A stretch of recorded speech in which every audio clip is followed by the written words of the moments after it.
मूसा हैदर और आप देख रहे हैं गुनहगार कौन। सड़क पर आती जाती गाड़ियों से लिफ्ट लेने के लिए उसके किनारे पर खड़ा परेशान हाल शख्स कौन है, कहां से आया है। इसके हुलिये को देखकर लगता है जैसे इसके साथ कोई हादसा हुआ है या डकैती, लेकिन अभी इस बारे में कुछ भी कहना कबलज वक्त है। आते जाते लोग इसको देखकर बिल्कुल भी अंदाजा नहीं कर सकते कि ये कौन है और कहां जाना चाहता है।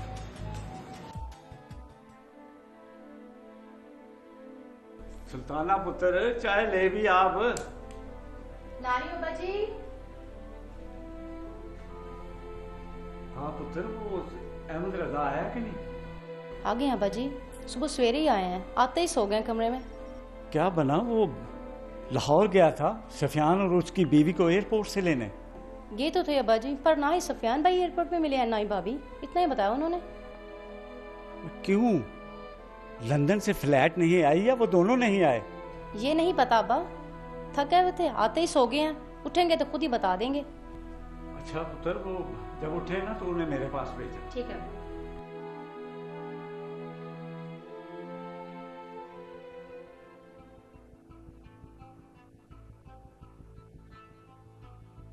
अस्सलाम वालेकुम सर।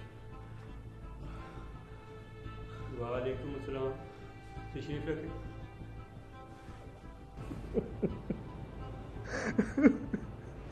जी जनाब, हुक्म करें। सर, मैं और मेरी बीवी आज सुबह 5 बजे लंदन की फ्लाइट से लाहौर एयरपोर्ट पर पहुंचे थे। हम वहाँ के नेशनल हैं सर। हौसला रखें जनाब, ये बताएं हुआ क्या है?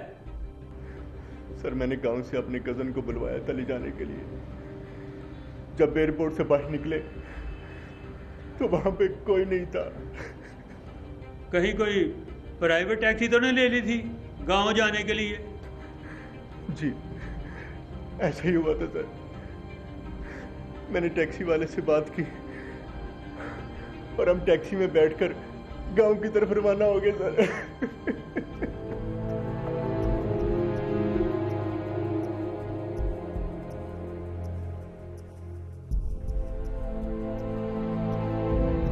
कैसा कजन है तुम्हारा, लेने तक नहीं आया?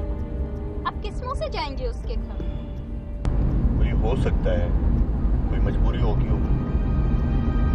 मैं भी तो 15 साल के बाद पाकिस्तान आया हूँ ना। कम ऑन सफियान, चाहे तुम 20 साल के बाद आते, जमीनें तो तुम्हारी यहीं पर है ना, पैसा तो तुम्हारा वही खा रहे हैं। सीमा, क्या बातें लेके बैठ गई हो? भाई मिलेंगे तो देख लेंगे ना। सफियान, मुझे तुम्हारी इन्हीं बातों से चिढ़ होती है। समझ गए तुम? अपने रिश्तेदारों पर तो तुम बात ही नहीं आने देते ना। हम आए किस काम के लिए? जमीनें बेचने के लिए ना। अपना काम करेंगे और वापस चले जाएंगे। Any believe it. ये बताओ कि तुम्हारा कोई और रिश्तेदार है वहाँ पर गांव में चचा के अलावा? कोई और होता तो मुझे शौक था चाचा के घर जाने का। समझ आ रही तुम्हें मेरी बात? तुम्हारा तो अल्लाह ही वारिस है। रहते लंदन में हो लेकिन दिमाग वही पे डूब। साहब, चाय पी लेती, मुझसे गाड़ी नहीं चलाई जा रही। एक तो पहले ही लेट हो रहा हूं, ऊपर से ये चाय। ये बताएं, और टैक्सी रजिस्टर्ड कंपनी की थी या प्राइवेट? प्राइवेट थी सर। बस यही मेरी गलती थी सर। मुझे अंदाजा नहीं था कि हमारे साथ क्या होने वाला है। क्या हुआ फिर? सर, चलते चलते टैक्सी वाले ने चाय पीने के लिए कहा। हमारे मना करने के बावजूद उसने टैक्सी हाईवे के एक ड्राइवर होटल पर रोक ली सर।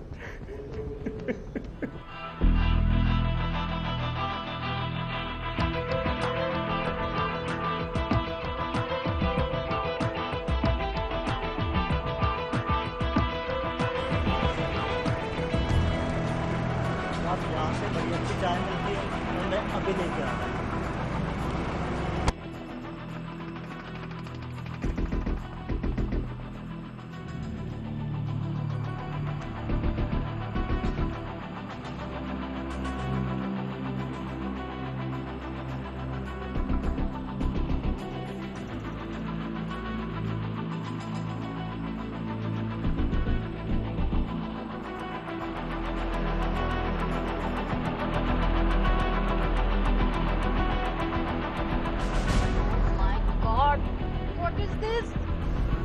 ऐसी ही चाय मिलेगी।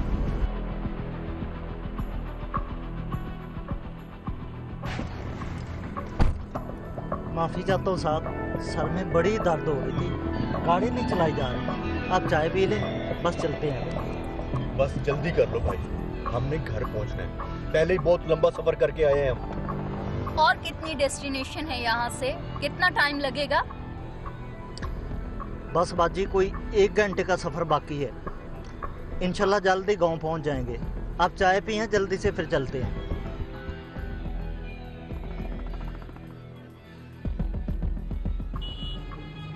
पुलिस को अभी तक इस बात का पता नहीं चल रहा था कि असल माजरा है क्या। बर्तानिया से पाकिस्तान आने वाले दोनों मियां बीवी के साथ आखिर क्या वारदात हुई है। पुलिस ने सुफियान से जब उसकी बीवी के बारे में मालूमात हासिल की तो उसने कुछ ऐसे इंकशाफात किए जिसने पुलिस को हिला कर रख दिया।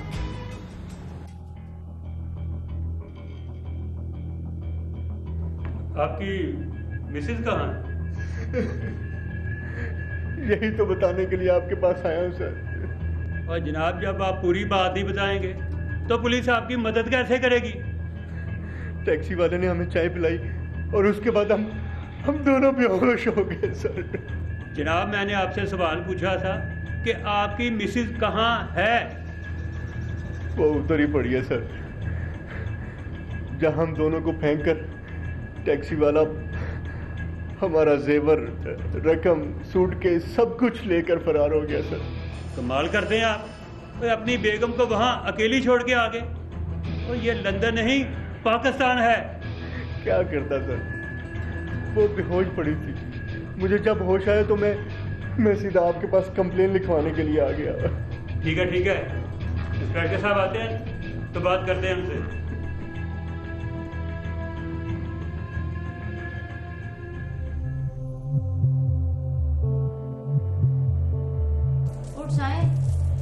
और कितना सोना अब्बा जी पूछ रहे हैं?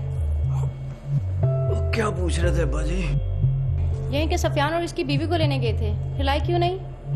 तो तुमने बता देना था ना, वो दोनों आए ही नहीं और उनका मोबाइल नंबर भी बंद मिल रहा है।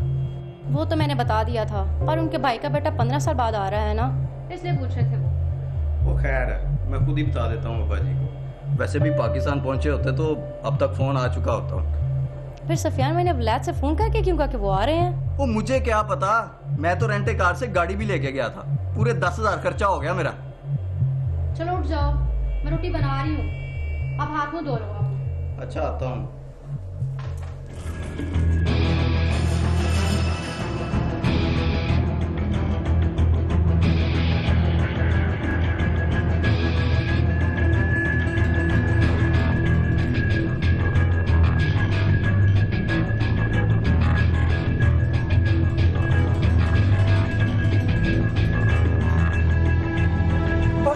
बस रोके सर, सर उधर है।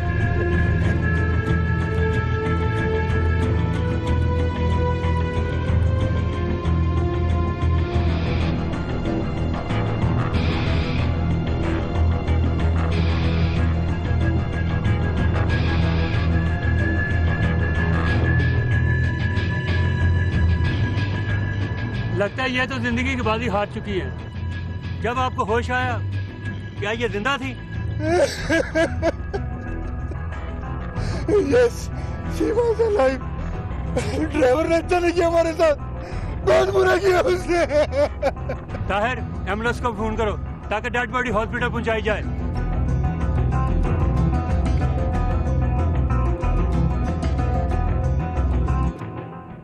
एयरपोर्ट कैब ही ले लेते। बस यही गलती हुई है सर। मैं पार्किंग में गाड़ी में लेटा तो मेरी आंख लग गई जी। सर, उसके गले की हड्डी कैसे फ्रैक्चर हुई?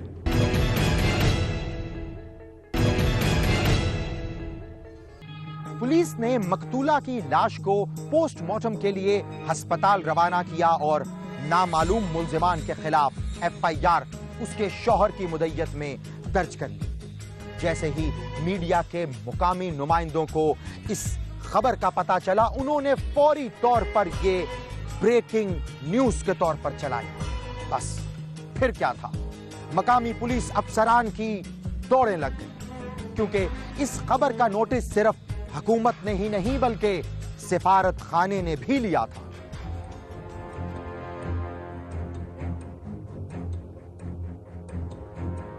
आपने अपने किसी जानने वाले या रिश्तेदार को नहीं बुलाया था एयरपोर्ट लेने के लिए? बुलाया था सर, अपने चचा के बेटे अहमद रजा को। उसका इंतजार करता रहा हूं सर, लेकिन वो कहीं नजर नहीं आया सर। आप लंदन से आए हैं, पढ़े लिखे आदमी हैं, एयरपोर्ट कैब ही ले लेते। बस यही गलती हुई है सर कि आम टैक्सी वाले से बात की, वो भी बीवी के कहने पर सर। आपने टैक्सी का नंबर नोट किया? नो सर, नंबर नोट नहीं कर सका सर। हुलिया कैसा था ड्राइवर का? हुलिया उसका मुंह गोल था सर और कद लंबा था। उसकी मूछें भी थी सर। चाय आप दोनों ने पी थी। जब आपको होश आया था तो आप किधर थे? उधर ही झाड़ियों में सर। मेरी बीवी और मैं जब देखा तो पाउंड, ज्वेलरी, सूटकेस सब कुछ गायब था सर, सब कुछ। अच्छा, आपके अपने पाकिस्तानी कज़न से बात हुई या अभी तक कोई राब्ता नहीं हुआ? नो सर, अभी तक राब्ता नहीं हो सका। एक्चुअली मैं अपसेट था सर।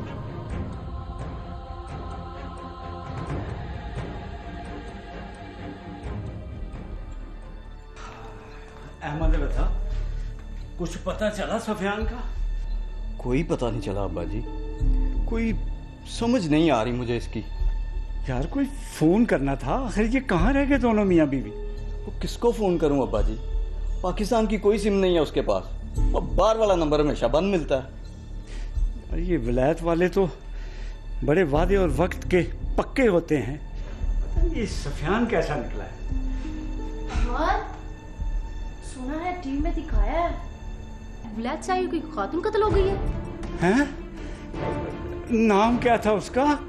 कुछ पता चला? नहीं अब्बा जी, कुछ पता नहीं चला। अहमद, जाके किससे पता करो, कहीं ऐसा ना हो कि। हाँ मैं पता करता हूँ, अल्लाह खैर ही करे। हाँ बेटा, जाओ जाओ जाओ, जल्दी पता करके हो। मीडिया रिपोर्ट्स के मुताबिक बैरून मुल्क से आने वाले दोनों मियां बीवी को बड़ी मिकदार में नशा आवर अद्वियात खिलाई गई, जिसके नतीजे में बीवी अपनी जान से चली गई। पुलिस ने उसके कत्ल का पर्चा उसी के शौहर की मुद्दत में नामालूम अफराद के खिलाफ दर्ज कर लिया था। अहमद रजा ने थाने का पता किया और वहां पहुंच गया जहां उसकी मुलाकात सुफियान से हुई। Yes sir.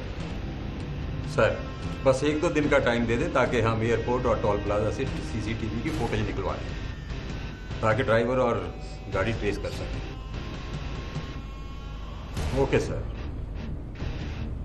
ठीक है सर, हम पूरी कोशिश कर रहे हैं सर। उम्मीद है जल्द ट्रेस हो जाएगा। ओके।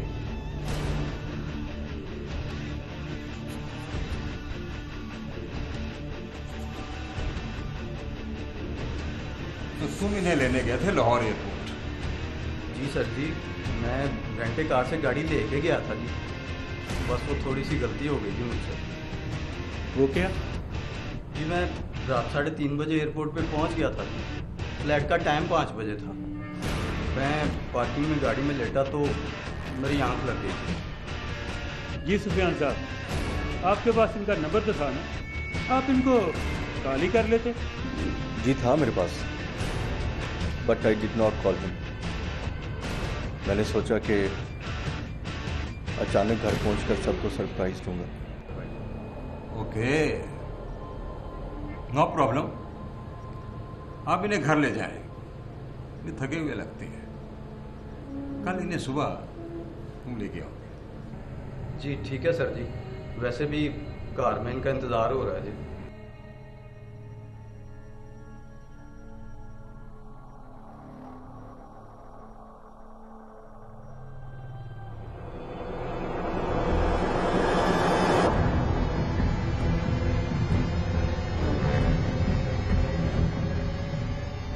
अच्छा, तो एयरपोर्ट और टोल प्लाजों पर लगे कैमरों से भी कुछ पता नहीं चला?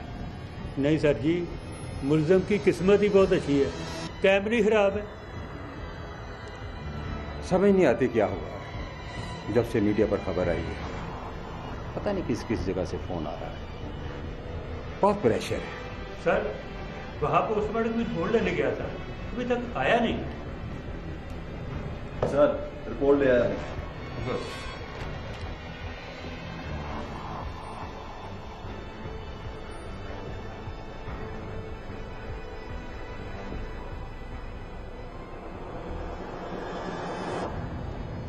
खातून को नशावर चीज खिलाई गई है, ये तो ठीक है, लेकिन रिपोर्ट ये भी बताती है कि उसके गले की रस्सी भी फ्रैक्चर हुई थी। सर, उसके गले की हड्डी कैसे फ्रैक्चर हुई? कहीं ऐसा तो नहीं कि जब मुलजम ने गाड़ी से फेंका हो तो? हो सकता है, नहीं भी हो सकता है।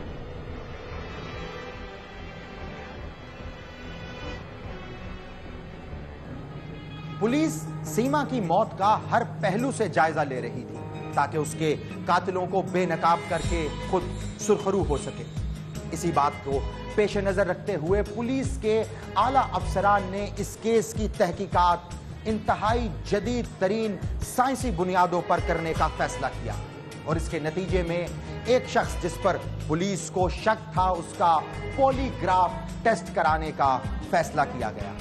आखिर कौन था वो शख्स जिस पर पुलिस को शक था?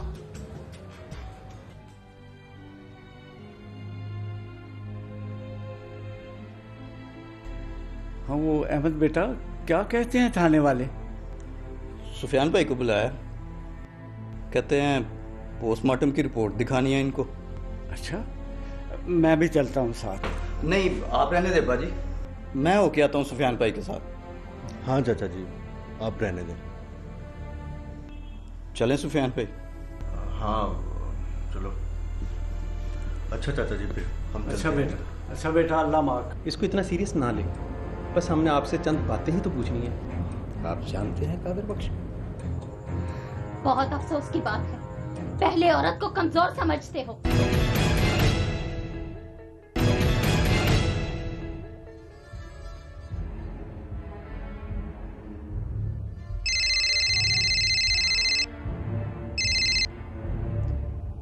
जी सर, जी बस उन्हीं का इंतजार है जी। जी सर, मैं लेके आता हूँ जी।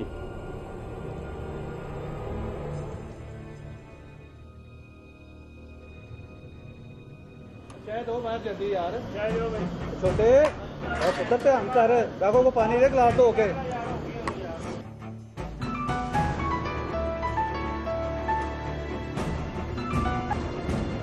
हेलो, कौन? हाँ मैं सुफियान, कैसा है तू? अच्छा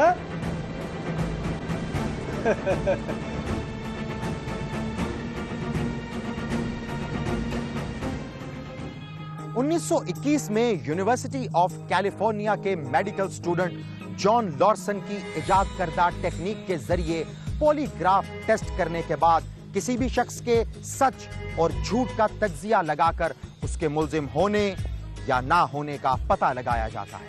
आज के दौर में जदीद तरीन कंप्यूटर सहूलत की बदौलत इसकी अफादियत पहले से कहीं ज्यादा बढ़ चुकी है।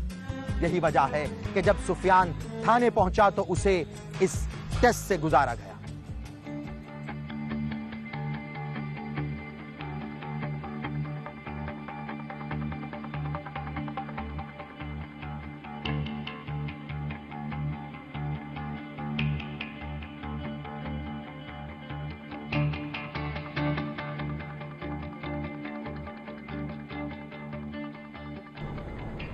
जी मिस्टर सुफियान, कोई परेशानी तो फील नहीं कर रहे हो?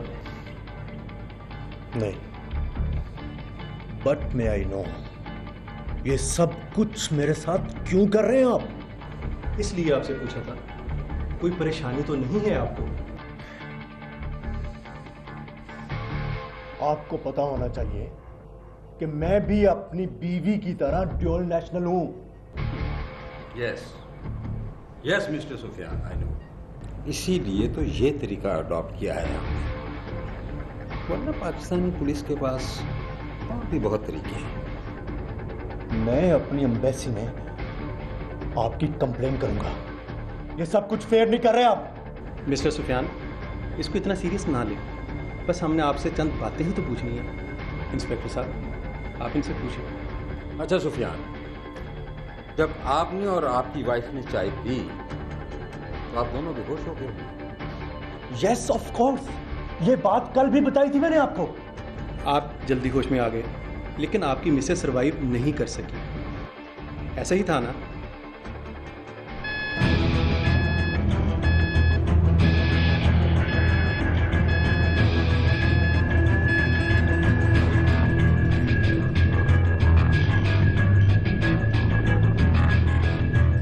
अच्छा, तो वो सफियान साहब का कोई दोस्त भी है पाकिस्तान में? हाँ जी, उनका स्कूल के ज़माने का दोस्त है कादर बख्श। सुफियान भाई ने बताया था, उनकी बात होती रहती है उससे फ़ोन पे। क्या काम करता है वो? जी उसका जीटी रोड पे होटल है, बल्कि मैंने ही उसे सुफियान भाई का नंबर दिया था। चलो, सफियान साहब आते हैं इधर तो लेके चलते हैं उनको, चाय शाय पियेंगे। होटल कौन सा था जहां पर ड्राइवर ने आपको चाय पिलाई? आई डोंट नो, मैं पाकिस्तान से वाकिफ नहीं हूँ। जीटी रोड का कोई होटल था।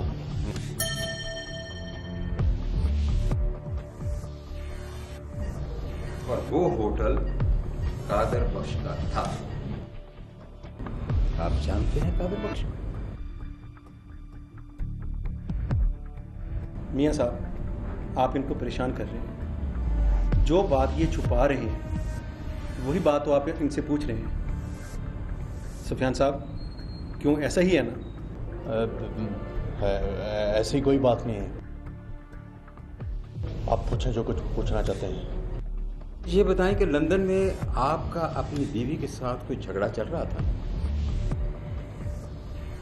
यहाँ बीवी में झगड़ा हो जाता है, ऐसी कोई बात नहीं। डॉक्टर साहब, आप इनसे कुछ पूछें, मैं इनके लिए फास्ट फूड का ऑर्डर देता हूँ। पुलिस इंस्पेक्टर ने कमरे से बाहर आकर एएसआई अजमत को अपने पास बुलाया, कुछ जरूरी हिदायत दी और बाहर रवाना कर दिया। अब सवाल यह पैदा होता है, क्या वो वाकई फास्ट फूड लेने गया है या फिर इस केस से मुतल्लिक पुलिस के हाथ कुछ अहम कड़ियां लग गई हैं जिन्हें वो आपस में सुलझाने और मिलाने में मसरूफ है।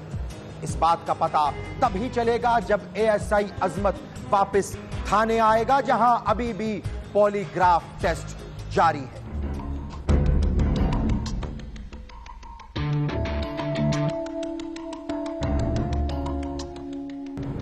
मेरा ख्याल है नतीजा तो आपने देख लिया और अंदाज़ा भी आपने लगा लिया।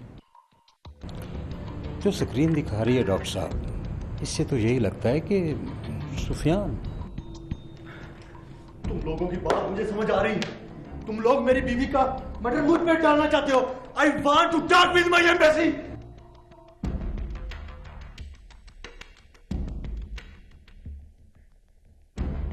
आई want to talk with my embassy. आपकी बात आपकी एम्बेसी से करवा देंगे, लेकिन अभी मैंने ना फास्ट फूड मंगवाया है, वो खा लें, उसके बाद करवा देते हैं। सर, अजमत साहब आ गए हैं, सुफियान साहब को ले आए। चलो मैं आता हूं। इन दोनों ने क्या किया साहब? करना क्या है, शरीफ लोग हैं बेचारे, वैसे ही पकड़ा है। बैठो। तो ये दोनों कौन है?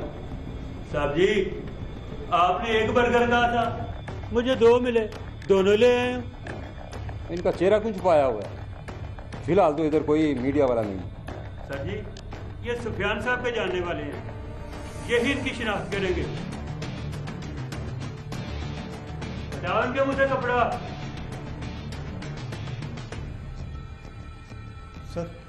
सर ये वही टैक्सी ड्राइवर है जो हमें एयरपोर्ट से लेकर आया था सर। और ये दूसरा कौन है, इसको मैं नहीं जानता सर। बकवास बंद करें। सर ये झूठ बोल रहा है, ये गवाह सर सामने बैठा है। आराम से। सर इससे पूछे, मैं मुझे जानता है कि नहीं जानता? थोड़ा मिनट। आराम से, आराम से।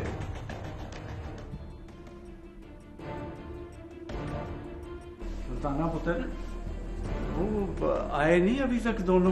नहीं अब्बा जी, आए होते तो यहाँ पर होते। सुबह के गए हुए हैं, ये वक्त हो गया है। हाँ हाँ, जुल्म भी तो बहुत हुआ है बेचारे सुफियान के साथ। देखो कई सालों के बाद उसकी बीवी पाकिस्तान आई और जालिमों ने मार दी। विलायती है ना, पुलिस जब तक मुलजिम नहीं पकड़ेगी सुफियान भाई उनको नहीं छोड़ेंगे। ठीक कहती हो सुल्ताना बेटा, अगर कोई यहाँ का शिकायत लेके जाता ना तो उल्टा उसको ही कुट कुट के बकरा बना देती है हमारी पुलिस। तो बेटा जरा मुझे पानी पिलाओ। पुलिस ने दोनों पकड़े जाने वाले मुल्जिमान से अपने रिवायती और मखसूस अंदाज में तफ्तीश की।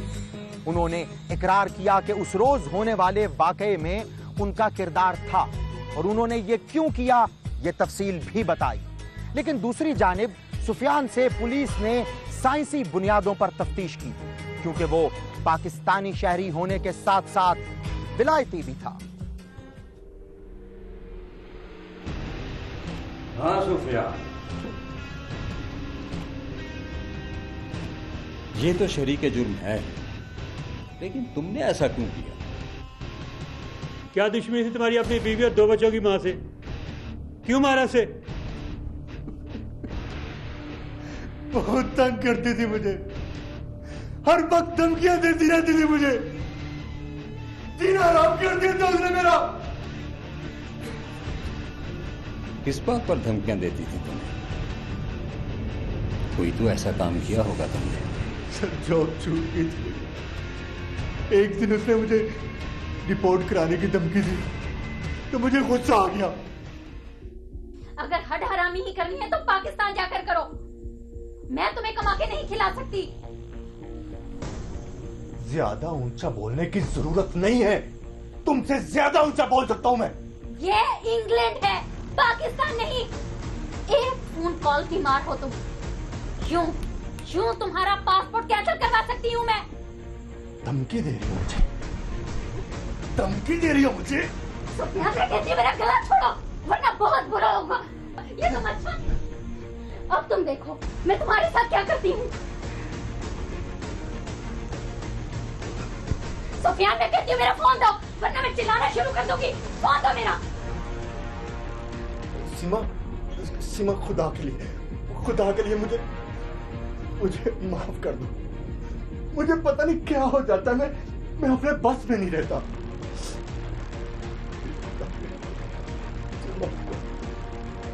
ये मैं तुम्हें लास्ट वार्निंग दे रही हूँ। आज के बाद तुमने मुझ पर हाथ उठाया तो सीधा पाकिस्तान डिपोर्ट करवा दूंगी। ऐसा कभी नहीं होगा, चाहे जिसकी मर्जी कसम ले लो। बहुत अफसोस की बात है, पहले औरत को कमजोर समझते हो, हाथ उठाते हो और फिर बाद में माफी मांगते हो, रोते हो। आज के बाद ऐसा कभी नहीं होगा। तुम जैसा कहोगी मैं वैसा ही करूंगा। सीमा, मैं तुमसे और अपने बच्चों से बहुत प्यार करता हूँ। Please relax. तुम्हारे लिए यही बेहतर होगा।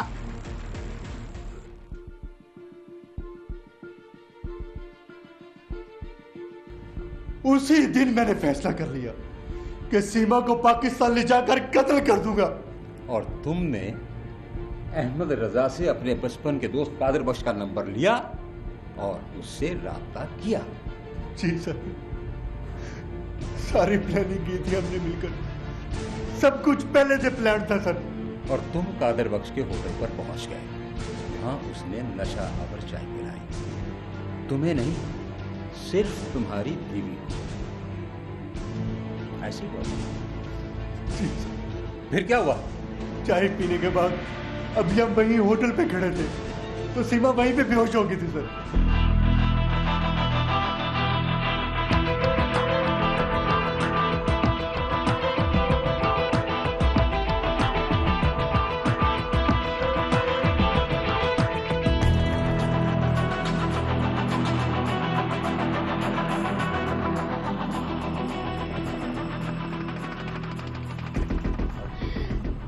इसे बोले ना कि जल्दी चले, ये इतनी देर क्यों कर रहा है? मुझे भी समझ नहीं आ रही। खैर तुम बैठो, मैं देख के आता हूँ ये गया किधर है।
हेलो, मुल्ज़म बोल पड़ा है सर।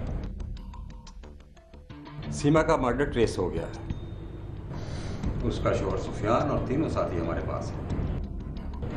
जी सर, ठीक है सर।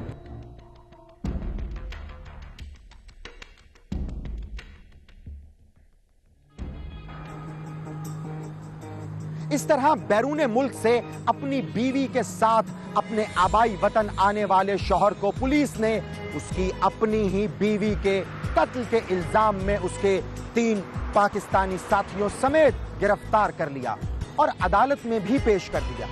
अदालत उन्हें सजा भी दे देगी। मगर इस केस में असल गुनहगार कौन है? किसकी हठधर्मी की वजह से इतना सब कुछ हुआ? असल गुनहगार कौन है, इसका फैसला आप करेंगे। अगर आप भी जानते हैं अपने आसपास मौजूद किसी ऐसे ही गुनहगार को, तो खामोश हरगिज ना रहें, क्योंकि याद रखें, किसी भी जुल्म के खिलाफ खामोश रहना भी एक जुल्म है। बोलिए, हमें ईमेल करें gk@sama.tv पर, हमें ट्वीट करें या फिर फेसबुक पर हमें ज्वाइन करें। हमारा आईडी है facebook.com/गुनहगार कौन। आपसे मुलाकात होगी अगले हफ्ते एक और सच्ची कहानी के साथ और देखेंगे गुनहगार कौन।